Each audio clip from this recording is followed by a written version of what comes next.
But that clip... We should. Do you want to come up? I'm just kidding. Then you wouldn't get to see it. It's not a good view up here. Starscream up there brought up a good thing that we wanted to talk about, which is the villains of Transformers. And again, like I was saying, with years and years and years of great story, we really have built these iconic villains. What do you think, having worked on them for 2 seasons, what do you think actually makes them last? I mean, why are they so prevalent in people's minds? Well, at least speaking for Prime, our show, I'd just like to be listening to the great Steve Bloom, for example, to say that it's not just the writing, it's not just the art conception and the directing, but it's our amazing voice talent who breathes life in these characters. And how about a big round of applause for our cast?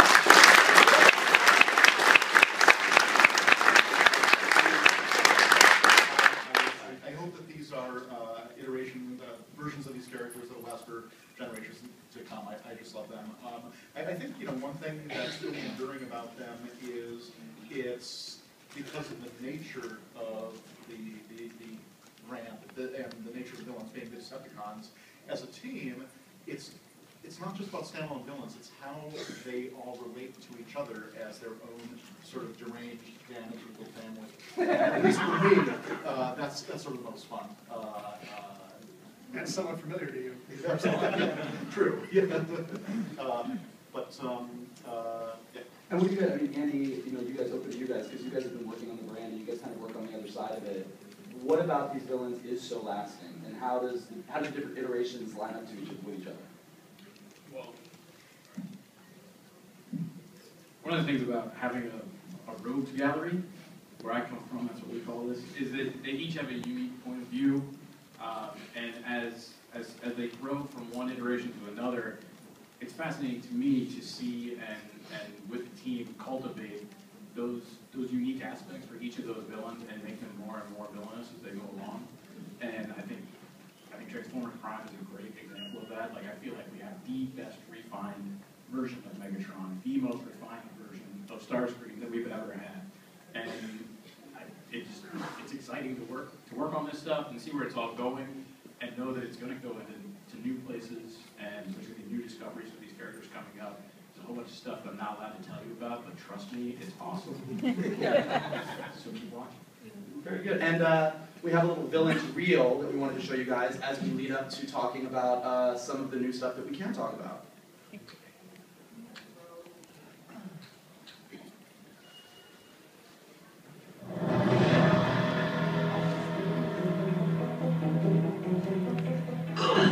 What was that? The sound of the tables turning.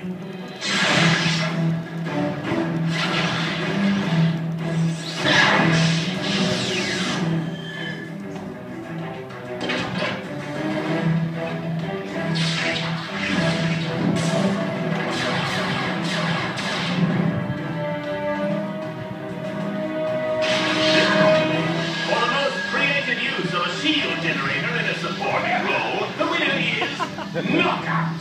Together, we shall crush Optimus Prime. The perfect meld of man and machine. Exquisite.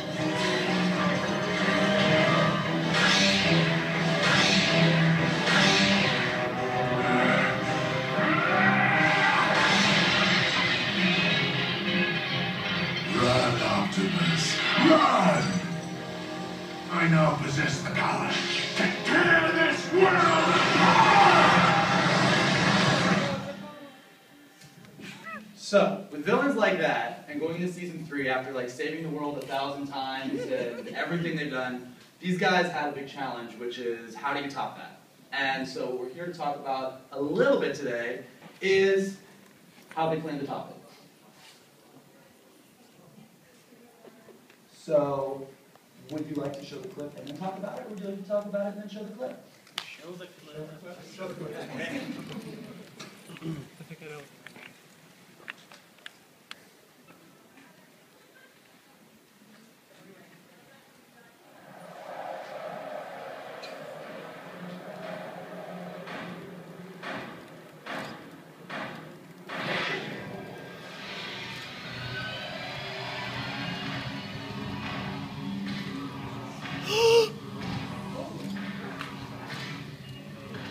present to you, my liege, the ultimate Autobot hunter.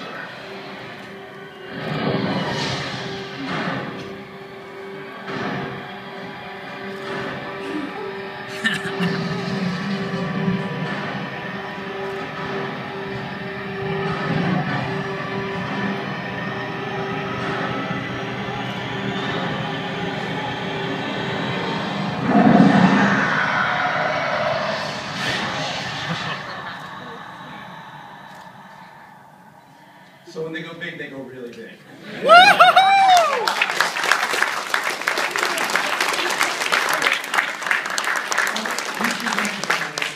That this group is by far the first to ever see any of that. We just, that is actually, we're still in, obviously showing season 2 on air. That is later than that, and this is a clip that nobody outside of this room has ever seen, actually, including some of these guys. So, one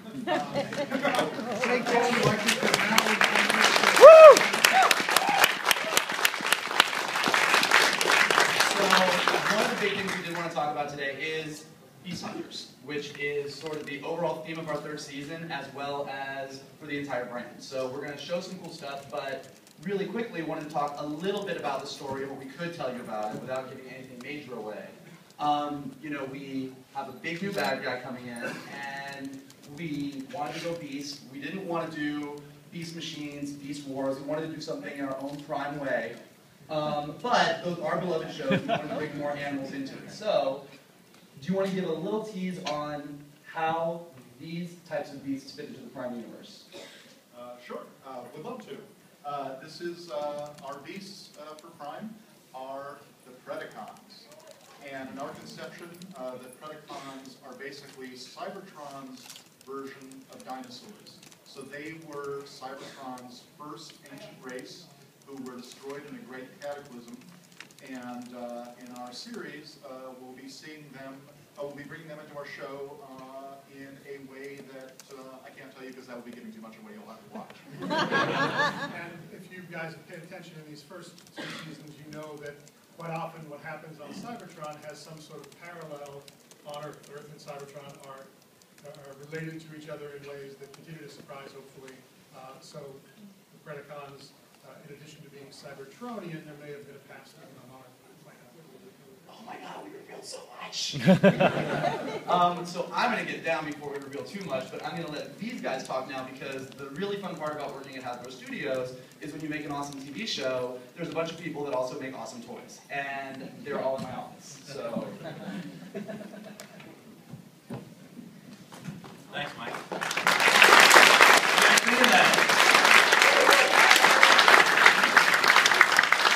Cool, so what we'd like to do now is go into show you some of the toys, give you a little sneak peek for what will be coming out in the spring of next year.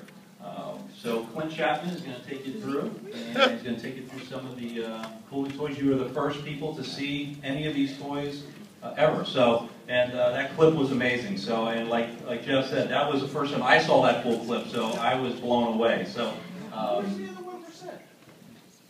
We did give the name. The name didn't. Yeah, So yeah, the name got out there. Everything else. Yeah.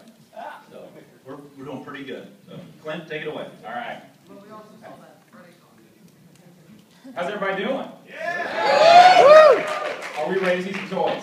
Yeah! All right. So I don't have any cool videos, but what I do have is PowerPoint. Yeah! Woo! PowerPoint! Prepare to be amazed by the power of PowerPoint. All right, so Predacon, what we just saw is really just the first of many Predacons that we're going to encounter here, and the Autobots are just really woefully outmatched in terms of strength and ferocity by the Predacons. So they need some upgrades. So what we're going to show you here is these guys have new defensive armor. They've got some cool energon camouflage. They've got new weaponry. So we really went back to the drawing board with these guys and really beefed them up. So let's get started with Legion class. So these guys are small and diminutive, but they're still awesome. So number one is Bumblebee, and he's got this cool hawk bow, which is basically an energon bow and arrow to take down prey.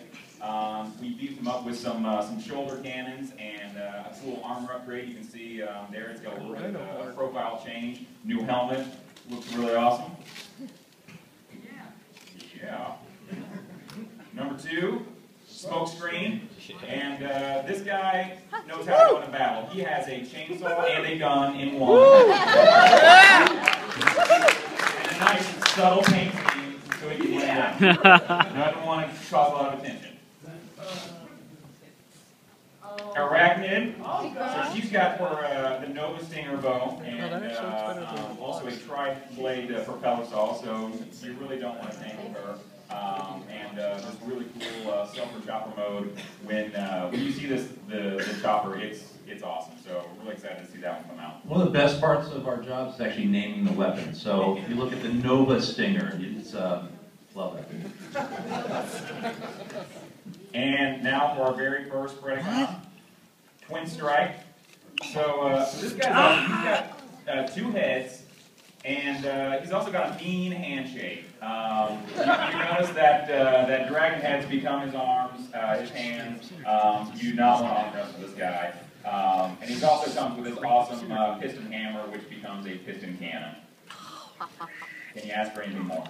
Nope. What do you think? Like it? Yeah! Now, one thing to note too, because I know you're taking video and notes and everything. You know, we've taken, you know, the great thing is in toy, you know, we can take great characters that we see in Transformers Prime and take like toy liberties with them as far as giving them, you know, really cool weapons and some different color schemes. So not everything you see in toy is going to be in show. So it's just something that to be clear. And same with the Predacons as well. You know, we've got we're able to create even more Predacons in the toys for you guys to enjoy that you may or may not see in the show. Okay. Up next, Commander Class, and first up, none other than the Mighty Bulkhead with his Nova Hammer. Oh my God! It's a three functions. It's a hammer, an axe, and a cannon, and a very fashionable Viking helmet. It falls off the Viking helmet, and it really looks great on him. Do we not agree? Yeah. Woo! And then we're going to tease you here a little bit. So Predaking, in Commander mode, we can't show you the robot form. So that will come later. But you can see him as awesome dragon mode. What's that? He's not a guest star like Generation 1, right? The combined teams. No. Okay. New kind of a new take on Predaking. Yep. He does come with a cool firing cyber venom rocket weapon, and he does have anger issues. And we will be showing the robot version later, and he is awesome. We do have a third character on there. As you can see the big question mark. We're not going to tell who that is right now. Save that for later. Little taste. Next is our Cyberverse vehicles, and you know, we're really excited about these. These have some really cool features thanks to the new Beast Hunters theme. So first one up is the Sky Claw. This thing is really awesome. It has this beast capture claw that swings forward and automatically grapples onto to any foe that might get in the way of the claw. It's really awesome. These pop-out twin gunner turrets that fire projectiles. It's got obviously 2 different modes, a sort of pursuit stealth mode and battle mode, and then of course, you know, smoke screen's awesome. And nice fashionable matching paint scheme. And then the Apex armor with breakdown. This thing's awesome. It's got these 4 rapid fire missiles. So in one quick maneuver, it rapidly fires individually the missiles in quick succession. It's really cool. It has dual gunner platforms that pop up, and these Autobot capture claws on both hands to really stick it to the Autobots. And then again, very nice matching decor for both the mech mode and breakdown. These guys really have great fashion sense.